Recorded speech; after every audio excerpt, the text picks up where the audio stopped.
ফার্স্টে দেখাচ্ছি ২ টা ডিম। বলেন তো কি রেসিপি বানাবো? একটু গেস করেন তো দেখি। হ্যালো এভরিওয়ান আসসালামু আলাইকুম। সবাই কেমন আছেন? আল্লাহর রহমতে আপনাদের দোয়ায় আমরা অনেকটাই ভালো আছি। আজকে বানাবো ডিম আর পাউরুটি টোস্ট।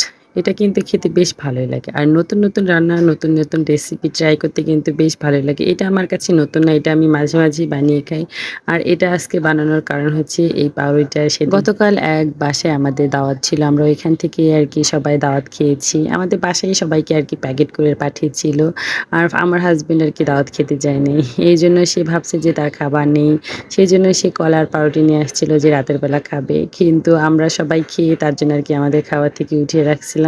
সেটাই সে খেয়েছে আর রাতের বেলা সে কলা আর পাউরুটি খায়নি। তাই ভাবলাম যেহেতু পাউরুটিটা এনেছে, এই পাউরুটিগুলা কিন্তু সুদা খেতে একদমই ভালো লাগে না। তাই ভাবলাম আজকে সন্ধ্যার নাস্তা বাবুদের জন্য আরকি ডিম পাউরুটি টোস্ট বানিয়ে দেই। এই তো আমি তাড়াহুড়া করে আরকি চলে আসছিলাম রান্নাঘরে সন্ধ্যার আগে। ভাবলাম যে ফারহানের আব্বু আরকি একটা ভেজে দেবো, সেও খেয়ে যাবে। অনেক তাড়াহুড়া করেছি, তাকে বললাম যে একটু ২ মিনিট দাঁড়াও। কিন্তু সে আর দাঁড়াইলো না। সে বলল যে এখন আর কিছুই খাবো না। আমি এখন তাড়াহুড়া করে চলে যাবো। নামাজের সময় হয়ে গিয়েছে।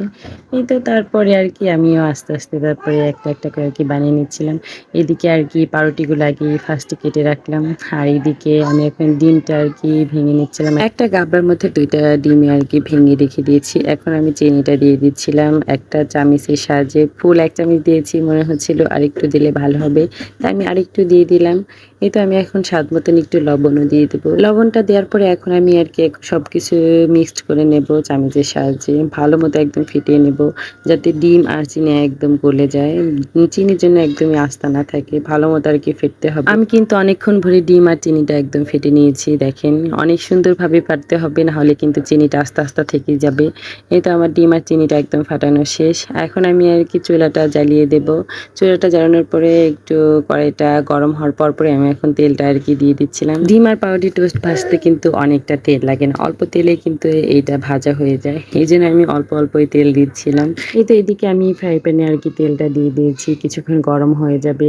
গরম হওয়ার পরে আমি এখন আরকি কেটে রাখা পাউরুটিগুলা ডিমের মধ্যে আরকি চুবিয়ে, চুবিয়ে তেলের উপরে দিয়ে দেব। এই তো এখন চুবানো শেষ। আমি এখন তেলের উপরে দিয়ে দিচ্ছিলাম একটা, একটা করে। সবগুলা পাউরুটি এখন আমি ডিমের মধ্যে চুবিয়ে, চুবিয়ে আরকি ফ্রাই প্যানে ভেজে নেব একটা, একটা করে। একটা, একটা করে না, আমি অনেকগুলা করেই দিয়েছি। কারণ ফ্রাই প্যান তো অনেক বড়, এইজন্য আরকি অনেকগুলা করে দিয়ে, দিয়ে আরকি ভেজে নিচ্ছি। যাতে করে তাড়াতাড়ি হয়ে যায়। আর যে পরিমাণে গরম পড়তেছে আমার অবস্থা তো একদমই খারাপ। রান্না করে তো টিকাই যায় না গরমের জন্য। দেখেন না আমার কি অবস্থা, একদম হিজাব ভিজে একাকার হয়ে গিয়েছি গরমের জন্য। সবকিছু কিন্তু খেতেই মজা। রান্না করতে কিন্তু একটু কষ্ট করতে হবে। খেতে গেলে তো একটু কষ্ট করতেই হবে। আর এইজন্য আমি মাঝে, মাঝেই বাচ্চাদের জন্য এরকম নাস্তা বানাই। আর ভাবলাম আপনাদের সাথে একটু শেয়ার করি।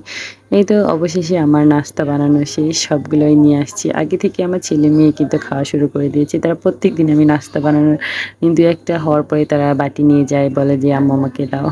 এই তো ২ ভাই বোনকে আগিয়ে দিয়েছিলাম আর লাস্টে সবগুলা নিয়ে আসছি। এখন আমরা সবাই মিলে আরকি বসে, বসে খাচ্ছিলাম। আজকের ভিডিওটা এই পর্যন্তই, আর বড় করব না। আজকের ভিডিওটা কেমন লাগলো সবাই কমেন্টে জানিয়ে যাবেন। নতুন, নতুন রেসিপি দেখতে হলে আমাদের পেজটাকে ফলো দিয়ে পাশে থাকবেন। আল্লাহ হাফেজ।